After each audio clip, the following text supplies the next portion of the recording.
다 함께 자리에서 일어나셔서 고개 들어 주를 맞이해 찬송하심으로 주연절 후 두 번째 주일 예배를 하나님께 드리시겠습니다.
예수께서 세례를 받으시고 곧 물에서 올라오실새 하늘이 열리고 하나님의 성령이 비둘기같이 내려 자기 위에 임하심을 보시더니 하늘로부터 소리가 있어 말씀하시되 이는 내 사랑하는 아들이요 내 기뻐하는 자라 하시니라.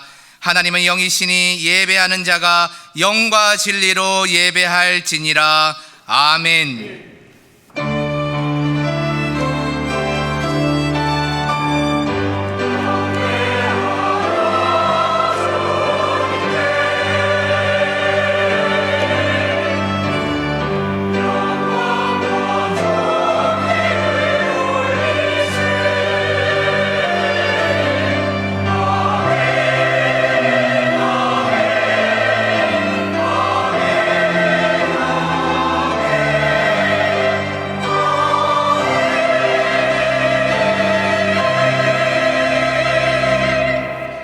우리의 피난처가 되시는 하나님, 광야 같은 세상에서 고단한 삶을 이어가던 저희가 오늘은 거룩한 주일을 맞이하여 성전으로 모였습니다.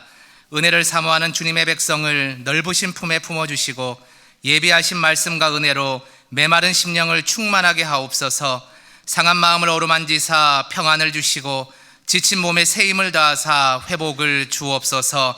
모든 영광을 거룩하신 삼위일체 하나님께 올려드리오며 예수님의 이름으로 기어나옵나이다. 아멘.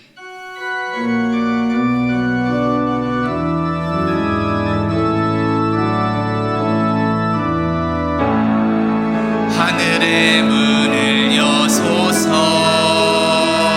이곳을 주목하소서. 주를 향한 노래가 꺼지지 않으니 하늘을 열고 보소서. 이곳에 임재하소서. 주님을 기다립니다. 기도의 향기가 하늘에 닿으니 주여 임재하여 주소서. 이곳에 오셔서 이곳에 앉으소서. 이곳에서 드리는 예배를 받으소서. 주님의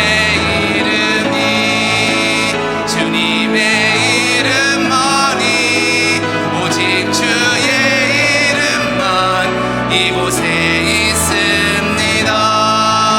이곳에 오셔서 이곳에 앉으소서. 이곳에서 드리는 예배를 받으소서. 주님의 이름만이 오직 주의 이름만 이곳에 있습니다. 다 함께 예수 그리스도의 이름을 의지하여 참회의 기도를 드리시겠습니다. 참 마음으로 회개하는 사람을 멸시하지 않으시고 그 모든 죄를 용서해 주시는 하나님, 지난 한 주간 하나님의 보호를 받으며 평안하게 살다 보니 우리의 행실은 오히려 게으르고 나태해졌습니다. 하나님께서 주신 형통함으로 인하여 근심 없이 살 수 있었으나 우리의 마음에는 감사 대신 교만과 자랑이 넘쳐났습니다. 말과 행동으로 하나님께 영광을 돌리지 못하며 살았으니 이 모든 죄를 용서해 주옵소서. 이제 계속해서 하나님과 자신만이 아는 은밀한 죄를 침묵으로 고백하시겠습니다.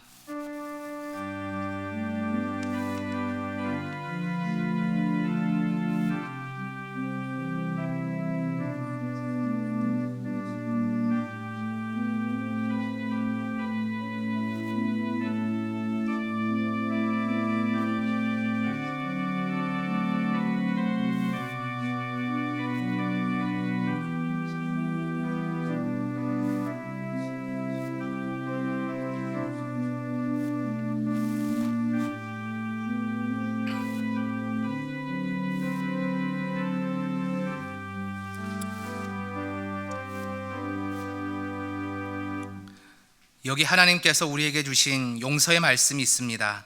내가 잠시 너를 버렸으나 큰 긍휼로 너를 모을 것이요, 내가 넘치는 진노로 내 얼굴을 내게서 잠시 가렸으나 영원한 자비로 너를 긍휼히 여기리라.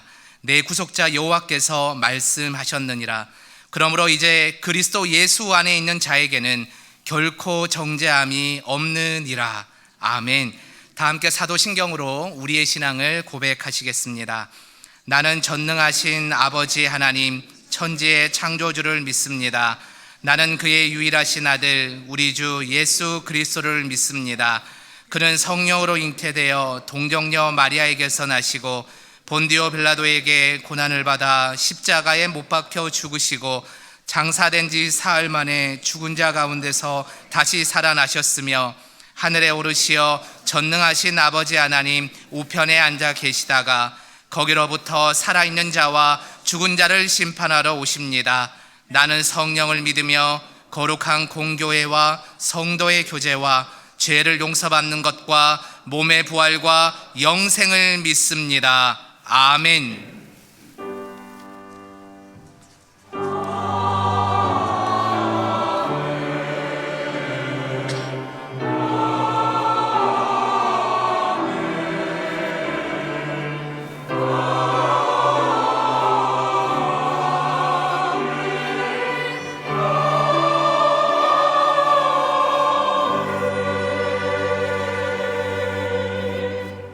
모두 자리에 앉으셔서 성시교독 하시겠습니다. 성시교독은 교독문 34번 시편 81편의 말씀입니다. 우리의 능력이 되시는 하나님을 향하여 기쁘게 노래하며 야곱의 하나님을 향하여 즐거이 소리칠지어다. 시를 읊으며 소고를 치고 아름다운 수금에 비파를 아우를지어다. 초하루와 보름과 우리의 명절에 나팔을 불지어다. 이는 이스라엘의 율례요 야곱의 하나님의 규례로다. 하나님의 애굽 땅을 치러 나아가시던 때에 요셉의 족속 중에 이를 증거로 세우셨도다. 거기서 내가 알지 못하던 말씀을 들었나니 이르시되 내가 그의 어깨에서 짐을 벗기고 그의 손에서 광주리를 놓게 하였도다. 내가 고난 중에 부르짖음에 내가 너를 건졌고 우레소리의 은밀한 곳에서 내게 응답하며 무리바 물가에서 너를 시험하였도다. 내 백성이여 들으라. 내가 내게 증언하리라. 이스라엘이여 내게 듣기를 원하노라. 너희 중에 다른 신을 두지 말며 이방 신에게 절하지 말지어다. 나는 너를 애굽 땅에서 인도하여 낸 여호와 내 하나님이니 내 입을 크게 열라. 내가 채우리라 하였으나 내 백성이 내 소리를 듣지 아니하며 이스라엘이 나를 원하지 아니하였도다. 아멘. 다 함께 찬송가 204장을 찬송하시겠습니다. 찬송 후 김기태 장로님 기도 인도하심으로 함께 기도하시겠습니다.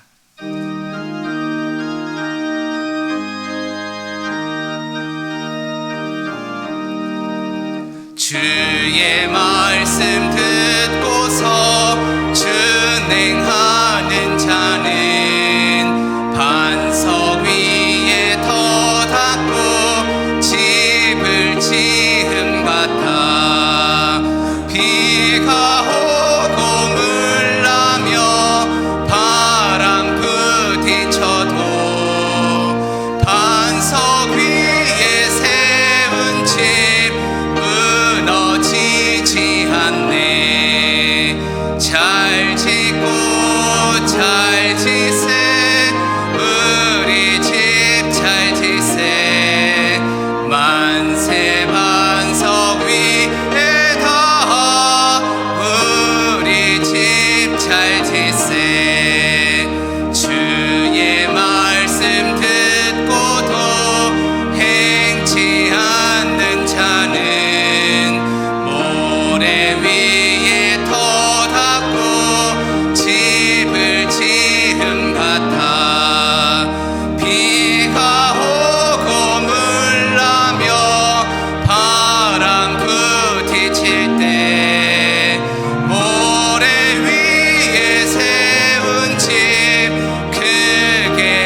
석 위에 닿아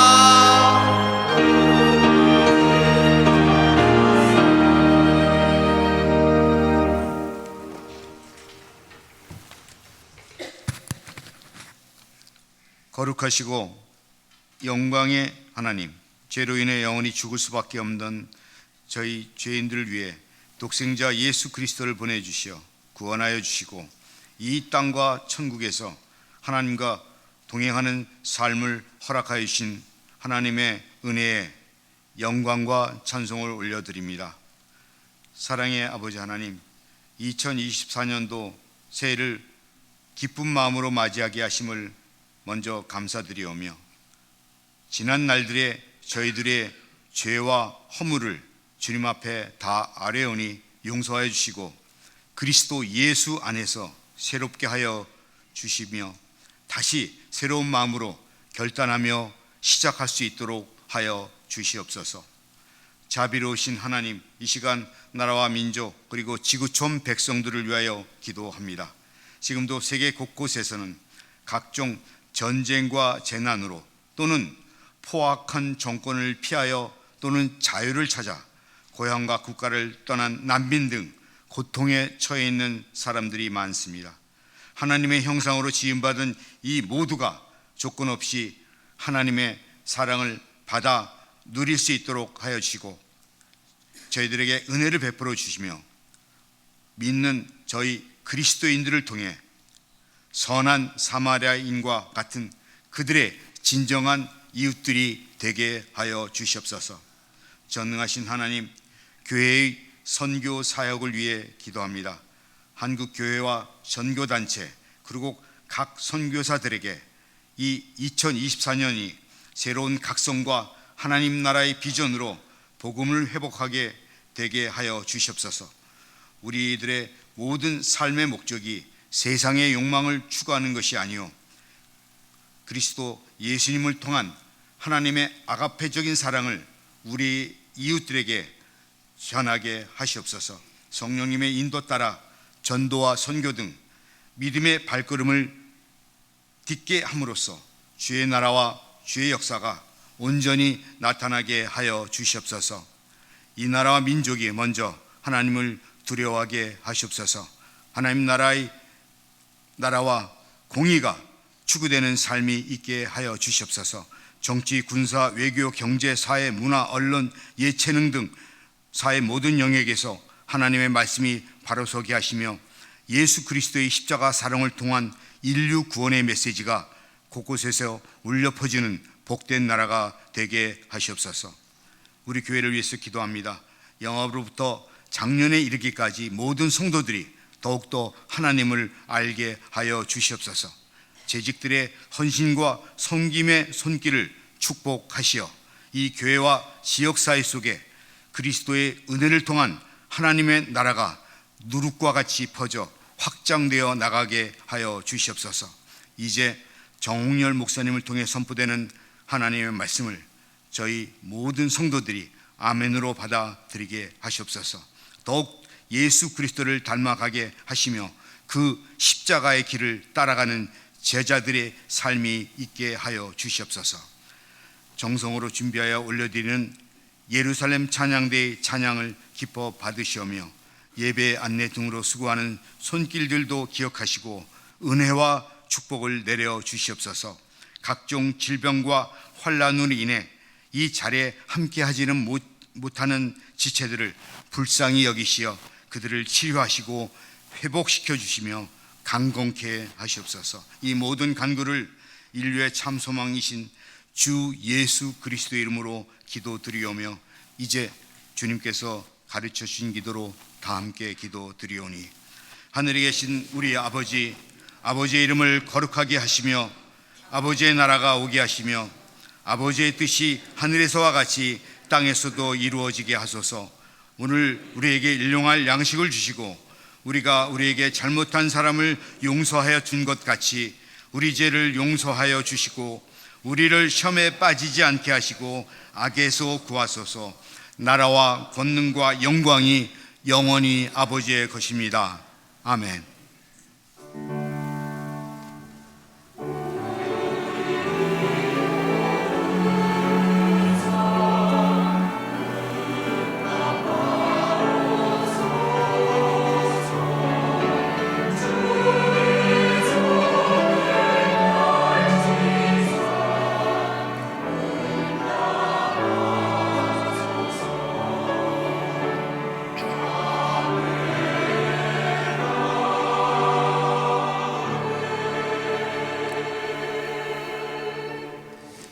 할렐루야. 영세교회 모든 성도님들을 주님의 이름으로 환영하고 축복합니다. 교회 생활을 안내해 드리겠습니다. 먼저 오늘 새롭게 등록한 교우분을 소개해 드리도록 하겠습니다.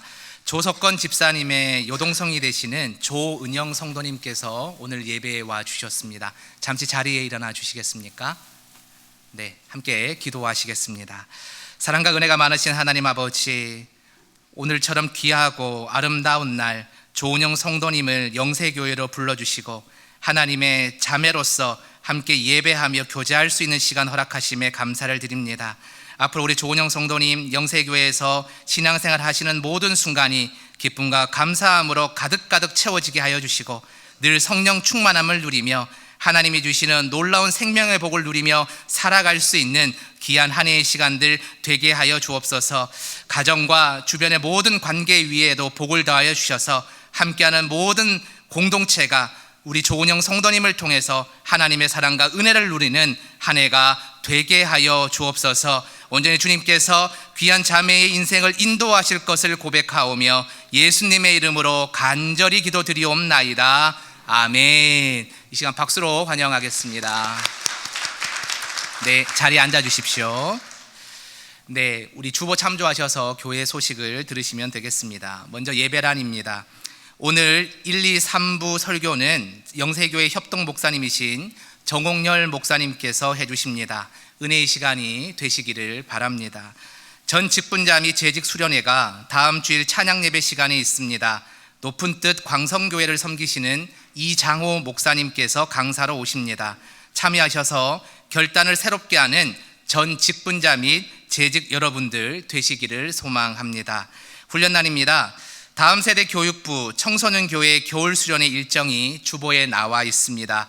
보시고 많은 기도와 관심을 가져주시기를 부탁드립니다. 선교란입니다. 담임 목사님과 성주환 장로님, 권영준 장로님께서 네팔 김양곤 선교사님과 함께 선교지를 탐방 중에 계십니다. 화요일에 귀국하실 일정에 있습니다. 마지막까지 은혜롭고 안전하게 인도해 주시기를 기도해 주시기 바랍니다. 교제란입니다. 1-8구역 김미자 집사님의 부군 되시는 고 이성복 성도님께서 지난 9일 별세하셔서 12일 장례를 마쳤습니다. 슬픔 당한 유가족들을 위해서 기도해 주시고 주의 사랑으로 위로해 주시기를 부탁드리겠습니다. 출산한 가정이 있습니다. 축하해 주시기를 바랍니다. 주보에 보시면 연말 명단이 간지로 들어가 있습니다. 지난주에 미흡했던 내용이 수정되어서 삽입되어 있으니 해당되는 내용을 잘 보시고 참조하시면 좋겠습니다. 나머지 광고는 주보를 참고해 주시기 부탁드립니다. 성도의 교제를 나누겠습니다. 이 시간 앞뒤 좌우에 앉으신 성도님들을 바라보시면서 이렇게 축복하겠습니다. 주님의 사랑을 듬뿍 누리시기 바랍니다.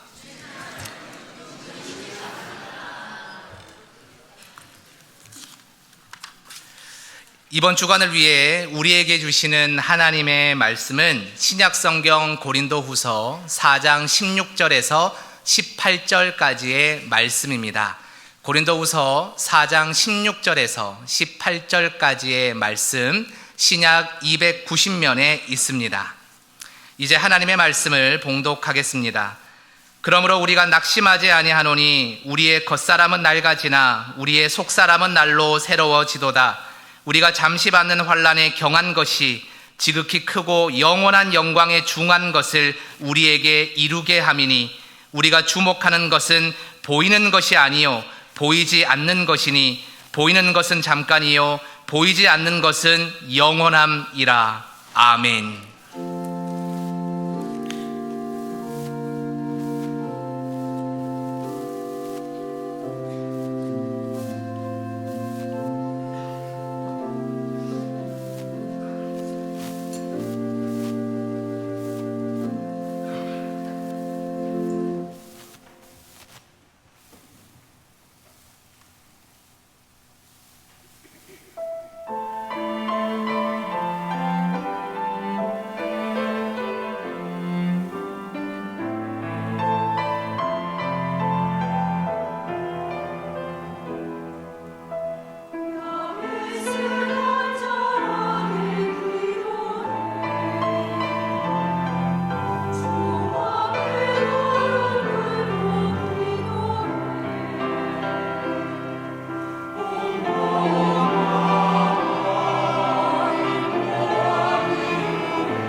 아멘.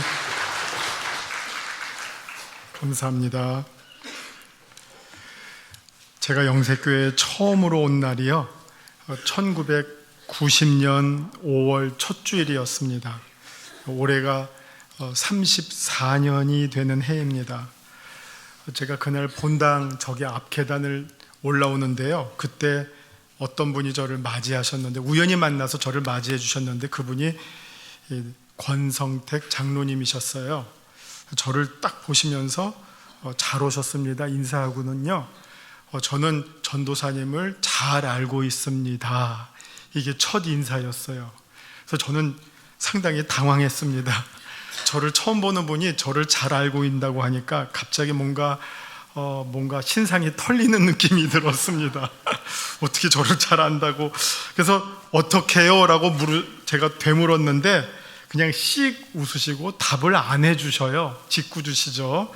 답을 안 해주시고, 그렇다고 제가 처음 배웠는데 꼬치꼬치 캐물을 수도 없어서 그냥 끝내 그 이유를 몰랐습니다. 그냥 그러고 끝났습니다. 그렇게 해서 시작된 게 이제 어느덧 34년이 지나가 버렸습니다. 그동안 여기서 아내도 만나서 결혼도 하고요, 안수도 받고요, 또 유학도 갔다 오고, 그러면서 이제 정말 어제 같은데 34년이 흘러갔습니다. 아마도 죄송한 말씀이지만 장차 김태수 목사님이 제 장례 예배도 여기서 해드릴 것 같아요.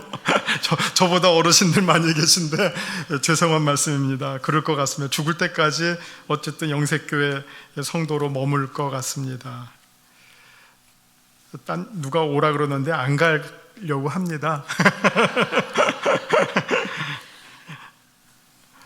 제 친구들도 옛날에 이제 제가 여기 있는 걸 아는 친구들도 어느 교회 다니냐고 해서 여기 있다고 그러면 아직까지도 다니냐고. 되게 이제 목사들은 사역지라서 한 몇 년 주기로 옮기잖아요. 근데 저는 어쨌든 이게 신분이 협동 목사라서 이렇게 오래 다닐 수 있게 된 것 참 감사하게 생각합니다. 그러다 보니까 제가 남다른 감회를 여기에서 이제 경험하게 됩니다. 처음 만났던 제자들이요, 이제는 장년이 되었습니다. 그리고요, 그때 만났던 청년들이요, 노년이 되었고요, 그때 만났던 집사님, 교사님들이요, 은퇴 장로님들이 되셨어요. 세월이 많이 흘러갔다는 느낌을 갖게 됩니다. 다 같이 늙어간다는 생각을 합니다. 사진 한번 보여주세요. 첫 번째 사진이요. 저 사진이 참 중요한 사진이거든요. 35년 전에 장신대 조교실 사진이에요. 35년 전에. 저기 보시면 여러분이 아는 분이 두 명이 있어요. 한 사람은 저고요, 또 한 사람은 누구죠? 젊은 혹은 어린 임성빈 목사님이 있어요. 저기 빨간 옷 입은 사람이 임성빈 목사님이에요. 당시 임성빈 목사님은 영세교회 고등부 목사님이어서 저분이 군목을 갔다 와서 일찍 목사님이 됐어요. 그래서 영세교회 고등부 목사님이었는데 저 때 이런 말을 했어요. 자기는 졸업하면 내년에 미국으로 유학 갈 거다. 그래서 후임을 찾고 있다. 영세교회 고등부 후임을 찾고 있다. 누구 갈 사람 없냐 그러더라고요. 조기에서, 저 자리에서, 저 자리에요. 저렇게 올망졸망 모여 있는데 저게 이제 각과 조교들인데, 근데 저는 그때 2년 후에 유학 갈 계획이었어요. 또 저는 이제 여기 국내 2년 더 머물 거라서 그러면 내가 가겠다. 그래서 제가 영세교회 오게 된 거예요. 우연이죠, 그죠? 사실 그 전에 제 친구가 여기에서 한번 결혼식을 했어요. 한 2년 전에. 그때 김종수 목사님이 참 흰 두루마리 입고 고무신 들고 주례사를 했던 게 아주 기억에 남아서 영세교회를 제가 기억을 하고 있었는데, 그곳에 고등부 그 지도를 찾는다 그래서 그럼 제가 가겠다고 해서 오게 된 게 1990년 5월이었습니다. 그 다음 사진이요. 그래서 저거는 91년 사진입니다. 저 이제 깜짝 놀라실 것 같은데 교사 야유회인데요. 유명산으로 갔던 교사 야유회예요. 교육부에서 갔던 교사 야유회인데 저희 고등부 교사님 몇 분들이 계시죠? 이행세 장로님, 전독화 장로님, 당시에는 아주 젊고 파릇파릇하시고, 저 뒤에 윤치호 선생님 있어요. 저 때는 머리가 다 있었어요. 저도 있고요, 제 아내도 있고, 또 백 선생님 있고요, 뭐 이설자 집사님 있었어요. 유명산이라는 곳에 저 때 처음 알았어요. 저도. 근데 그때 이제 교사들 야유회에 갔던 그 사진이고요. 그 다음 저희 고등부 수련회 사진입니다. 한 100여 명, 그때는 고등부가 100여 명 됐었어요. 저 앞에, 제 앞에 두 번째 사진이 저고요. 그 앞에 있는 게 이제 이병훈이라고 하는 당시 고등학생, 이 병훈 형제만 이름이 기억나고 뒤에 있는 친구들은 이름이 기억이 안 나요. 그래서 수련회 하는 그 장면입니다. 저걸 보니까 정말 옛날, 저기 한 34년 전, 뭐 그때 장면입니다. 제가 같은 교회를 오래 다니다 보니까 처음에 만났던 성도님들이 점점 나이 들고 많이 늙어가셨다 하는 것을 보게 됩니다. 같은 교회를 다녀도요, 어떤 분은 1부 다니고 어떤 분은 2부, 어떤 분은 3부, 이렇게 자기 고정적으로 예배를 다니는 시간들이 있기 때문에 어떤 분은 몇 년에 한 번을 봐요. 몇 년에 한 번 봐요. 그러면 처음에 되게 반가워요. 어유 반갑습니다 하면서 두 번째는 놀라요. 왜 놀랄까요? 그동안 많이 늙으셨어요. 많이 늙었어요. 근데 그분도 절 보면서 놀라겠죠. 많이 늙어서. 그런데 그래도 인사는 어유 그대로세요 라고 인사해요. 근데 저는 그 인사말을 안 믿어요. 저만큼 뚜렷하게 변한 사람이 없어요. 이게 많이 빠졌기 때문에 그대로라는 말을 저는 믿을 수가 없어요. 그런데 이제 감사하게 받아들입니다. 그런 경험들을 교회에서 하면서 세월이 참 빨리 변하고 있구나.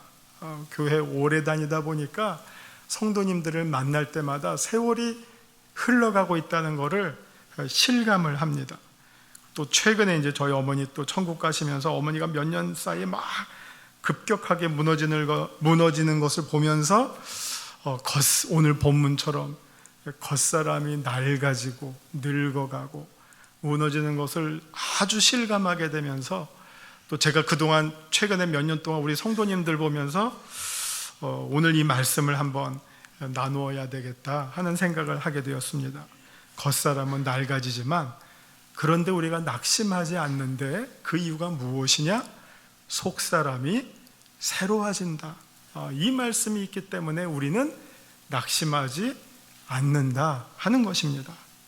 사실 이 본문이 있는 고린도 후서 전체의 주제는 위로라는 말씀입니다. 위로가 주제가 됩니다. 사실 성경에요, 같은 단어가 이렇게 많이 나오는 곳은 아주 예외적입니다.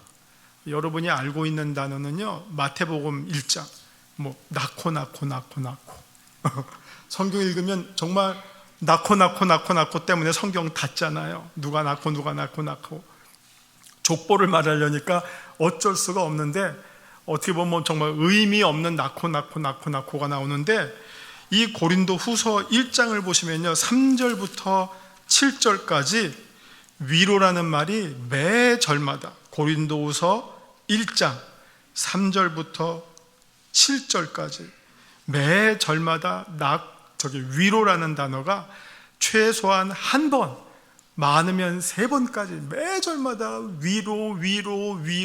위로라는 단어가 계속 등장하고 있습니다. 그런 맥락에서 오늘 4장에는 특별히 종말론적 위로가 등장하고 있습니다. 우리가 다 나이가 먹어가면서 우리의 겉사람이 늙어갈 수밖에 없어요. 그리고 그것이 당연합니다. 세월 앞에는 장사가 없습니다. 여기 이제 물론 그동안 새로 이렇게 영색교회 오신 분들도 있지만 이게 69년이죠. 우리 이 교회 시작한 지. 그때부터 이 교회 함께 시작하시고 또 그 얼마 지나지 않아서 오신 분들은 같이 쭉 신앙생활 하시면서 같이 늙어가고 있잖아요. 그래서 어떻게 보면 늘 봐와서 늙어가는 것을 모를 수 있지만 한번 생각해 보세요. 우리가 얼마나 같이 늙어가고 있나. 예. 그러니까 우리 그걸 경험할 수밖에 없어요. 아, 우리가 다 같이 정말 나이 먹어가고 있구나. 늙어가고 있구나. 또 한 분 또 갔구나. 그걸 우리가 매일매일 경험해요. 근데 그것만 우리가 바라보면 낙심해요. 낙심할 수밖에 없어요. 근데 그 이면에 또 다른 게 있단 말이에요. 성경은 속 사람을 얘기하고 새로운 사람을 얘기하고 보이는 것이 아니라 보이지 않는 것을 말씀해 주고 있어요. 자, 세월 앞에 장사가 없고요, 내 주먹을 믿어라 하던 사람도 마지막에는 무너질 수밖에 없는 것이 인생입니다. 누구나 생로병사의 과정을 다 밟게 되어 있습니다. 자, 한번 저 PPT를 보세요. 저 그림을 보세요. 저게 인생입니다. 누가 저기에서 예외가 있을 수 있을까요? 첫 그림과 마지막 그림에 공통점이 있죠? 그렇죠? 뭐 옛날에 뭐 이집트 무슨 뭐 수수께끼에서 뭐 네 발로 시작해서 다시 네 발로 끝나는 게 뭐냐, 인생. 네 발뿐만이 아니라 저 그림을 보셔도 공통점이 있잖아요. 저게 인생의 사이클이에요. 누가 나는 저러지 않을래 할 사람이 누가 장담을 하겠습니까? 저걸 보면 사실 인생은 허무해요. 저걸로 끝난다면. 저것을 어느 누구도 피할 수가 없습니다. 저기에서 우리가 얻을 수 있는 지혜는 허무하다는 말밖에 없어요. 시편 90편을 보면 10절, 인생 70이고 건강하다고 해봤자 80이다. 시간이 날아간다. 그러나 12절, 그러나 그 가운데서 인생을 잘 계산하면서 지혜를 한번 생각해봐라. 그렇게 말씀하고 있어요.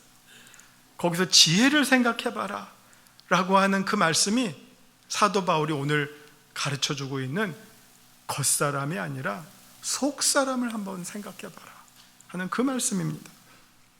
성경이 말씀하고 있는 것은 겉사람이 아니라 그 다음, 그 이상 그것을 가르쳐주고 있다는 것이고, 그것이 정말 성경이 우리에게 가르쳐주고자 하는 진짜 본론, 그것이 어떻게 보면 복음의 정수라고 하는 것입니다.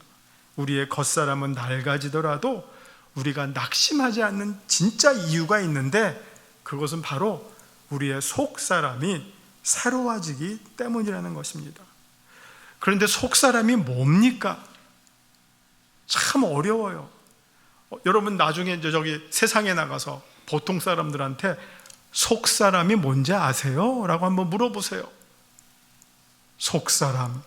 아마 사람들이 속사람 하면 이렇게 생각할 거예요. 나와야죠. 저렇게. 저걸 속사람이라고 생각할 거예요. 문자적 의미는 저거 아니에요?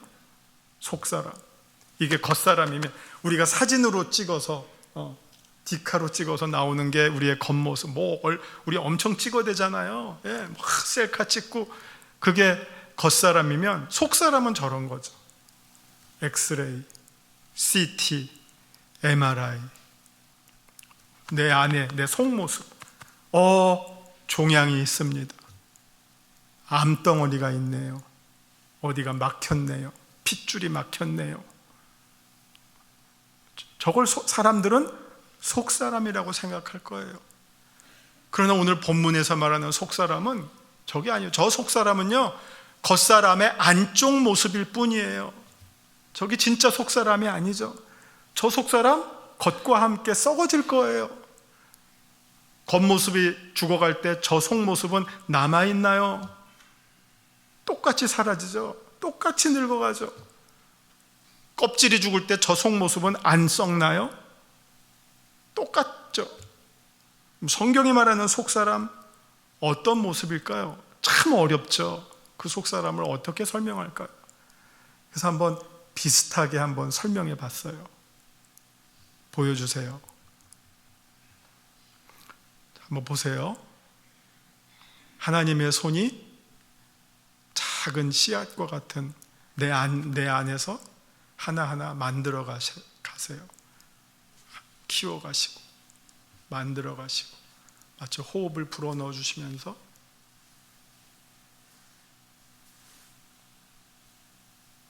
펼쳐 주시고 하나하나 자라나게 해 주시죠.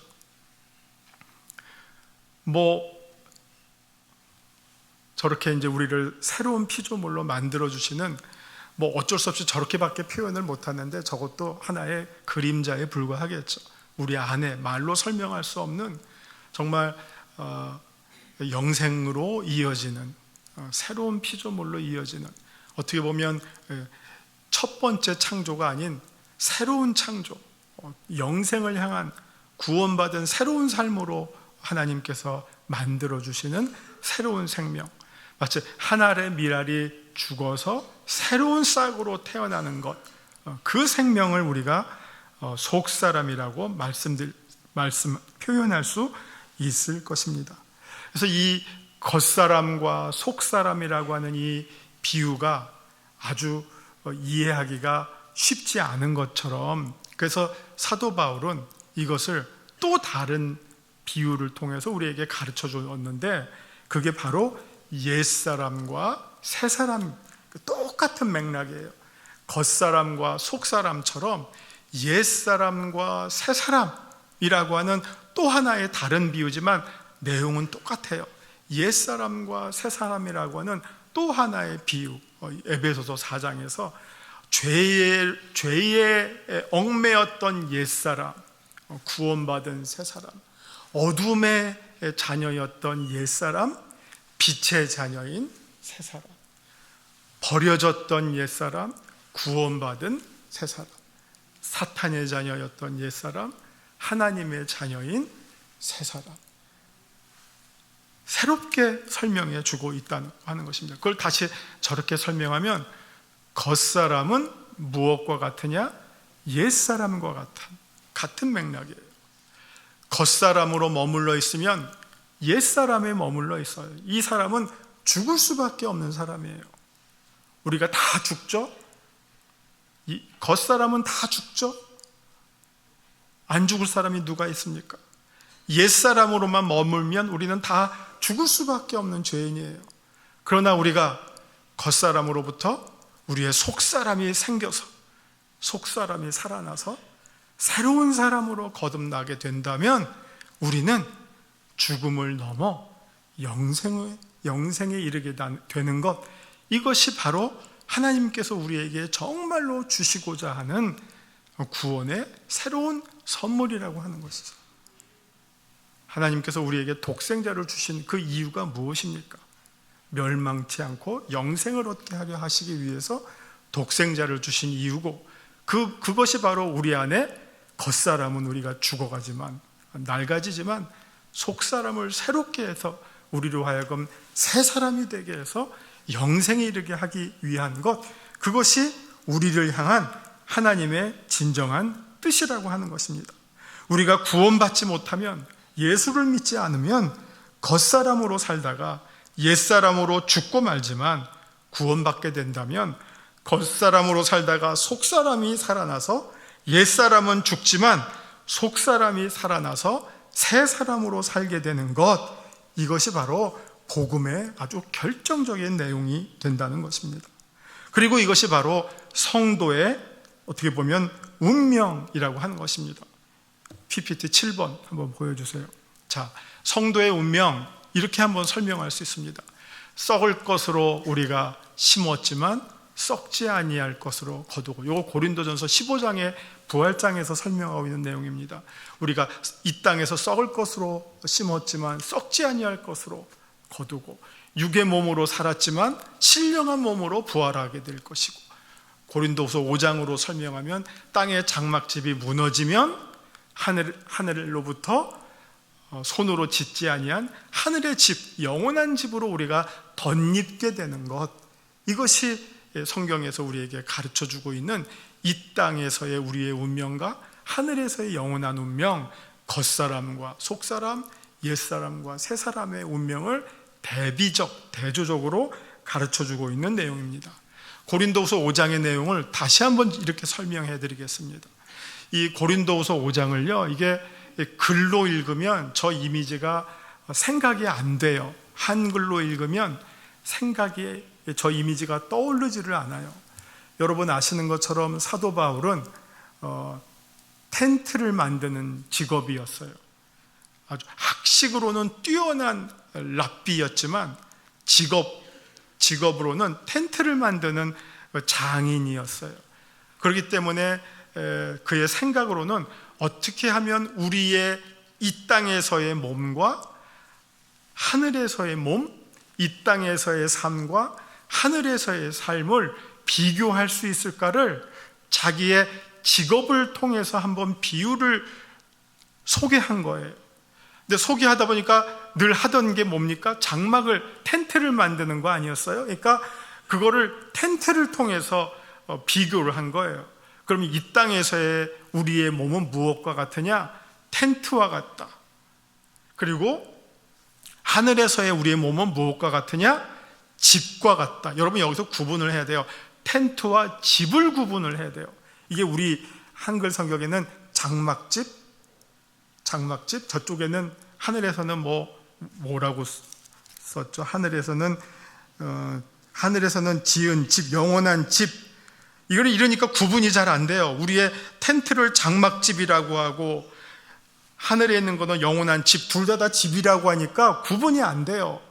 근데 사실은 이 땅에 있는 거는 텐트고 하늘에 있는 거는 집이에요. 여러분 텐트와 집을 구분을 해야 돼요. 이 중에서 영원히 텐트에 사시고 싶으신 분, 우리가 가끔가다 놀러가서 하룻밤이나 텐트에 살지, 낭만을 찾아서. 평생을 텐트에서 살 사람은 아무도 없어요. 난민들의 소원이 뭘까요?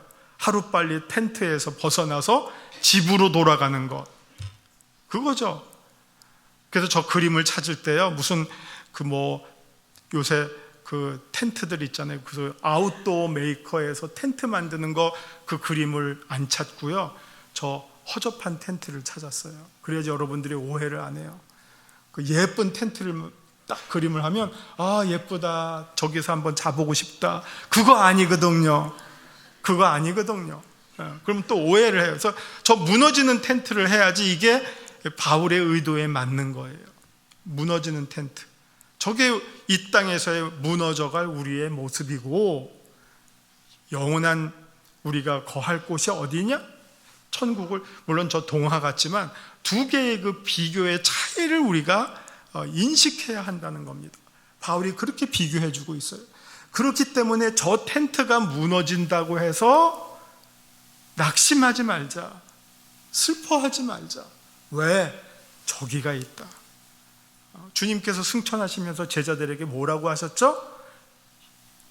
여러분들이 제자들을 향해서 영원히 거할 처소를 내가 예비하러 올라간다. 걱정할 것이 없다. 이것이 우리가 누릴 천국의 소망이라고 하는 것입니다. 속사람이 새로워지면서 그 마지막에 누릴 영원한 소망이라고 하는 것입니다. 이런 모든 비유가 우리에게 무슨 가르침을 줍니까? 우리의 겉사람은 낡아지더라도 우리의 속사람은 새로워지기 때문에 인생의 허무함에 빠지거나 늙어간다고 슬퍼할 이유가 없고, 오히려 영원한 삶을 바라보면서 소망을 가지고 기뻐하고 긍정적이고, 정말 우리 기독교는 염세적이거나 패배적인 게 아니에요. 주님께서 마지막에 뭐라고 하셨어요? 내가 세상을 이기었노라. 정말 우리는, 기독교는 아주 적극적인 종교예요. 부활이라고 하는 메시지가 뭡니까? 죽음을 무찌른 종교예요. 죽음에 패배당한 종교가 아니에요. 죽음을 피하는 종교가 아니라 죽음을 정복한 종교예요. 이 세상에 이 죽을 수밖에 없는 이 운명을 피해가거나 그냥 거기에 낙심하고 주저앉는 종교가 아니라 그것을 뛰어넘어 속사람의 새로워짐, 보이는 것이 아니라 보이지 않는 것에 대한 소망으로 보이는 것을 이겨내는 종교가 우리 기독교라고 하는 그 소망을 가지고 이겨내는 종교가 우리 기독교라고 하는 것입니다. 그러면 우리의 속사람이 어떻게 새로워질 수 있습니까? 세 가지의 방법에 대해서 말씀드리도록 하겠습니다. 첫 번째는요, 깊이의 차원입니다. 자, 고린도후서 5장 17절을 보시면 누구든지 그리스도 안에 있으면 새로운 피조물이라 이전 것은 지나갔으니 보라 새 것이 되었도다. 자, 새 것이 되고 새로운 피조물이 되려면 어떻게 해야 됩니까? 그리스도 안에 있으면 돼요. 근데 참 이게 구름 잡는 얘기죠. 어떻게 하면 그리스도 안으로 들어가요? 어떻게 하면 그리스도 안으로 들어갈까요? 이 안으로 들어갈까요? 어떻게 하면 그리스도 안으로 들어가요? 막막하죠. 그리스도 안으로 들어간다는 게 어떻게 합니까? 그래서 저도 한번 이걸 잘 생각해 봤어요. 이렇게 한번 제가 예를 들어 볼게요. 목욕하시죠. 뭐 대중목욕탕 혹은 요즘 대중목욕탕하고 사우나 가시죠. 사우나 가시면 뭐 냉탕이나 열탕이 있어요. 열탕, 뜨거운 뭐 온탕이나 열탕 좋아요. 그 열탕에 한꺼번에 1000번 들어가시는 분 있어요? 디어 죽을 일 없죠. 예, 아무도 그렇게는 못하죠. 뜨거운 탕에 들어갈 때 어떻게 들어갑니까? 그 옆에 앉아서 먼저 발목을 집어넣죠. 마치 조격하는 시스템. 그 다음에 이제 온도에 적응하면 그 다음에 어떻게 집어넣어요? 반 집어넣죠. 반. 그 다음에 그게 적응되면 그 다음에 어떻게 들어가죠? 담그죠. 그 다음에 어떤 사람은 이제 또 여기까지 그 다음에 되면 다 집어넣고 그 다음에 뭐 하는 말이 있죠. 시원하다 하죠. 예. 뜨거운 물에 들어가서 시원하다고 하는 사람은 한국 사람들밖에 없을 거예요. 시원하다. 근데 그 시원하다라는 말이 뭘까요? 그걸 한번 그 의미를 한번 풀어보면 뭐 so cool 뭐 그렇게 했는데 그게 뭘까요?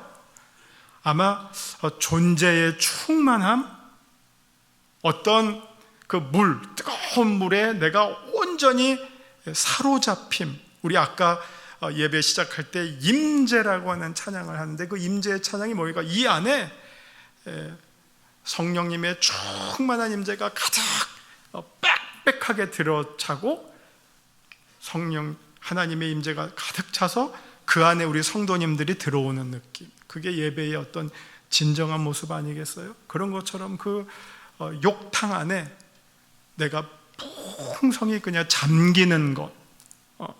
그래서 거기서 우리가 시원함, 충만함을 느끼는 마음, 그게 그리스도 안으로 들어간다는 그 느낌과 상통하는 것 아니겠어요? 근데 사실 그 경험을 우리가 옛날에 초대교회 그리스도인들은 어디에서 했느냐? 세례받을 때 했었어요. 세례받을 때 강에 가서 입수할 때 했어요. 초대교회 세례는 다 침례였어요. 그러면 어떻게 하냐면 이제 집례자가 수세자를 데리고 강에 가면 이제 강에 가면 이만큼은 잠기잖아요. 반은. 그럼 이제 집례자가 이 반쯤 잠긴 수세자를 데리고 자 코를 딱 막고 한 번 입수시키고 세우고 2번 입수시키고 세우고 3번 입수시키고 세웠어요. 이때 어떻게 했냐면 내가 아무개에게 성부와 성자와 성령의 이름으로 세례를 주노라. 3번 입수시켰어요. 그렇게 되면 어떻게 되죠? 옛사람이 죽고, 세례가 주는 의미, 옛사람이 죽고 새사람이 태어나는 거예요. 그 물에 어떻게 보면 씻음이에요. 옛사람의 죄를 씻어버리고 새사람으로 거듭나는 그 상징적인 의식을 물에 잠김으로 베풀었고요.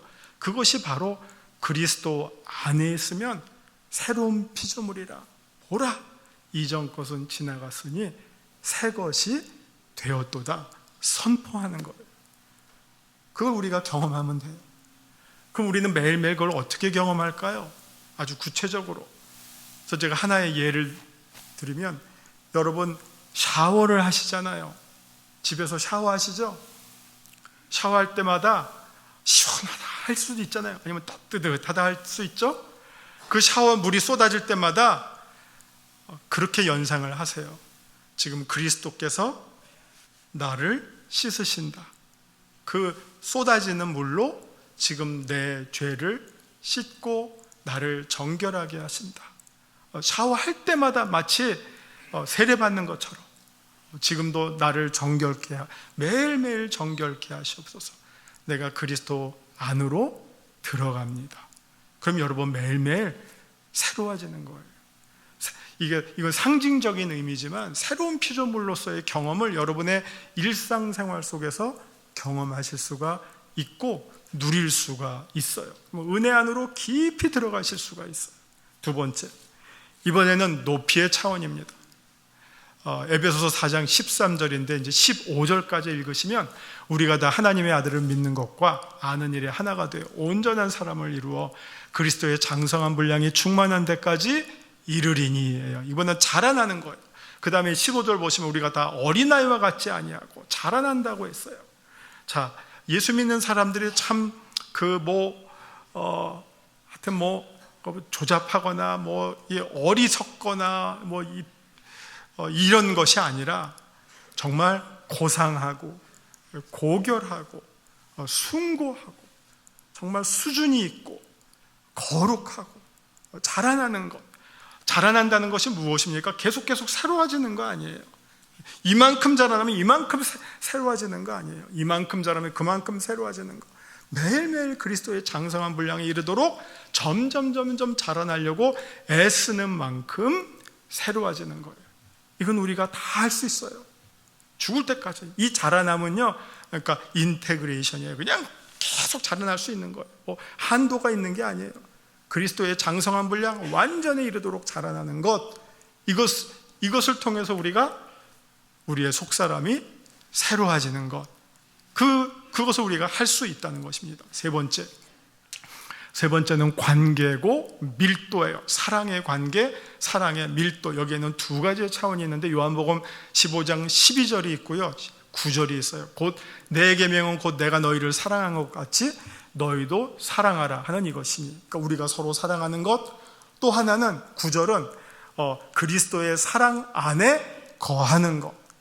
찬송가 내 구주 예수를 더욱 그리스도를 더욱 사랑해가는 것. 오늘보다 내일 더 사랑하고 내일보다 모레 더 사랑하고. 그래서 어떻게 하죠? 숨질 때 하는 말, 내 구주 예수를 더욱 죽기까지 그리스도를 더욱 사랑해 나가는 것. 그러면 어떻게 됩니까? 새로워져요. 사랑만이 우리를 새롭게 해줘요. 우리가 주님 앞에 섰을 때 뭘 자랑할 수 있겠어요? 얼마나 가졌느냐? 아니죠. 얼마나 주었느냐예요. 얼마나 베풀었느냐, 얼마나 섬겼느냐, 얼마나 나눴느냐, 얼마나 흘려보냈느냐가 우리의 자랑이 될 것이지, 얼마나 챙겼느냐, 얼마나 누렸느냐, 그게 무슨 자랑이 되겠어요? 혼날 거리만 되지. 얼마나, 사랑은 이거지 이게 아니잖아요. 더 주님을 사랑하고 더 우리의 주변을 사랑하고 섬기는 것, 그것만이 우리를 진정으로 새롭게 해줄 수 있는 영적인 힘이다 하는 사실을 우리가 기억한다면 우리의 속사람은 매일매일 새로워질 것이라고 하는 것입니다. 만일 주님께서 우리의 겉사람을 유지하기 위해서 어려운 조건들을 요구하시고 명령하신다면 그것은 아무 의미가 없겠죠. 왜? 우리의 겉사람은 날가 없어지고 말 것이기 때문입니다. 다행히 그것을 요구하시지 않으셨습니다. 그러나 우리의 속사람을 새롭게 하기 위해서, 그리고 우리를 영원한 생명으로 이끄시기 위해서 정말 주님 안으로 더 깊이 들어갈 것과 주님을 향해 더 높이 자라날 것, 그리고 더 주님을 뜨겁게 사랑할 것을 명령하신다면 우리 모두는 다 선뜻 그 일에 나설 것, 그리고 그 일을 능히 해낼 수 있을 것입니다. 우리의 힘이 닿는 한 최선을 다해서 그 일을 감당해 나갈 수 있을 것입니다. 그리고 우리의 속사람은 매일매일 새로워지고 썩지 아니할 것으로 심고 영원한 생명으로 피어날 것입니다. 손으로 짓지 않는 하늘에 있는 영원한 집으로 우리의 집이 마련될 것입니다. 지금의 모습과는 감히 비교될 수조차 없는 영원한 모습으로 우리 모두가 변화되어 나갈 것입니다. 마지막 PPT요. 그래서 우리 모두는 우리 낙원의 노래 마지막 가사처럼 영원한 천국에서 더 잘 살아야 한다. 이 세상에서 잘 사는 것도 참 중요해요. 그러나 정말 더 중요한 것, 영원한 천국에서 더 잘 사는 것이 우리의 궁극적인 관심, 궁극적인 목표가 되어야 할 것입니다. 다행히 우리는 정말 저런 낙원의 노래 가사를 보면서 구구절절이 얼마나 이렇게 복음적일까 하는 감탄을 합니다. 그래서 좋은 정말 믿음의 유산과 전통을 가지고 있는 영색교회입니다. 저 가사처럼 우리 모두 영원한 천국에서 더 잘 사는 우리 영색교회 성도님들 되시기를 주님의 이름으로 축원합니다.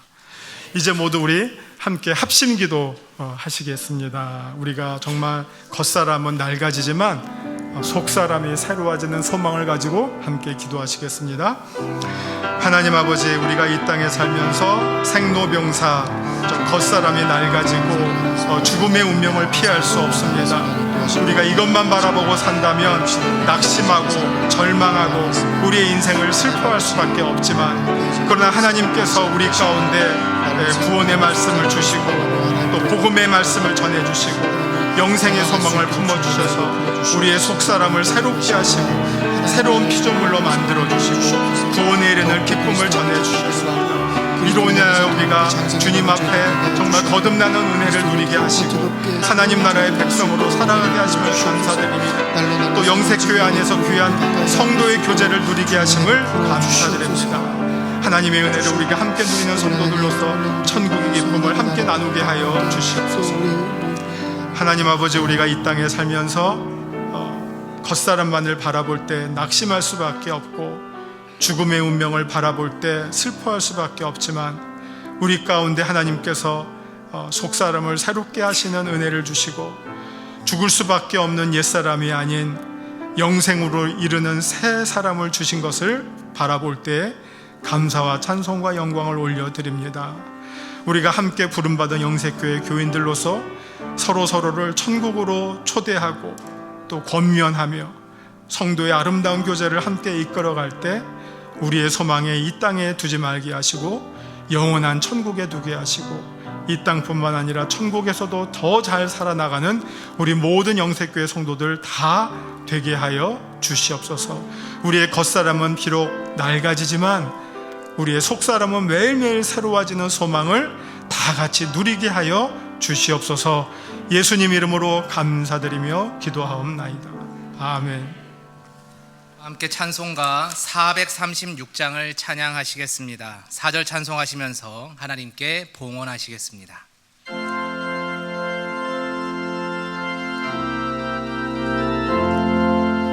나 이제 주님의 새 생명 얻은 몸, 옛 것은 지나고 새 사람이로다. 그 생명 내 맘에 강같이 흐르고 그 사랑 내게서 해같이 빛난다.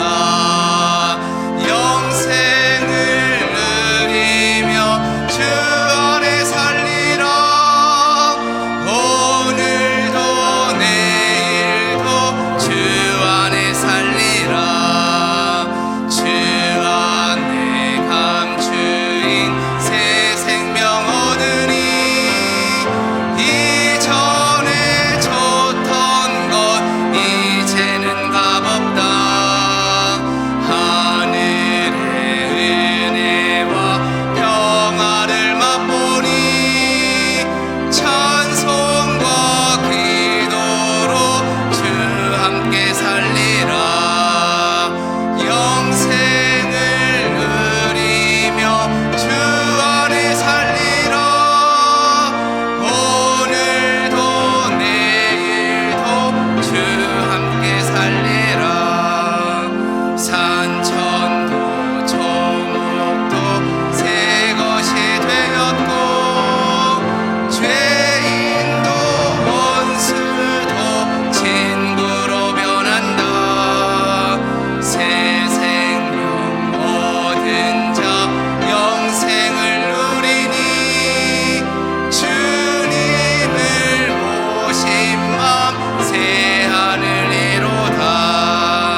언제나 좋은 것, 귀한 것을 주시는 하나님 아버지, 지난 한 주간 동안도 우리를 지키시고 인도하여 주셔서 감사와 영광을 드립니다.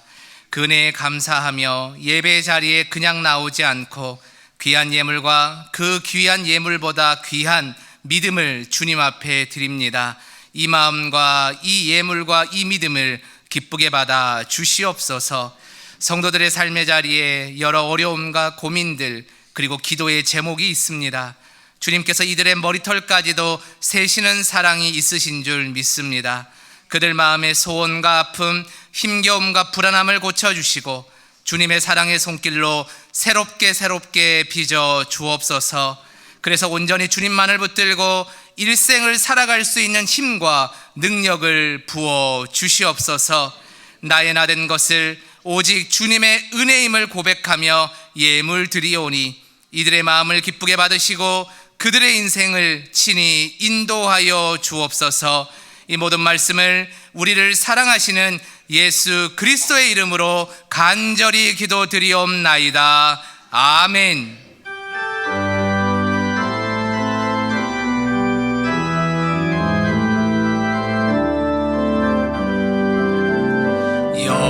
여기에 모인 우리 주의 은총 받은 자여라.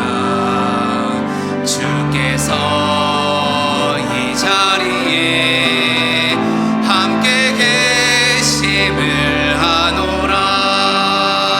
언제나 주님만을 찬양하며 따라가리니 시험을 당할 때도 함께 계심을 믿노라. 이 믿음 더욱 굳세라.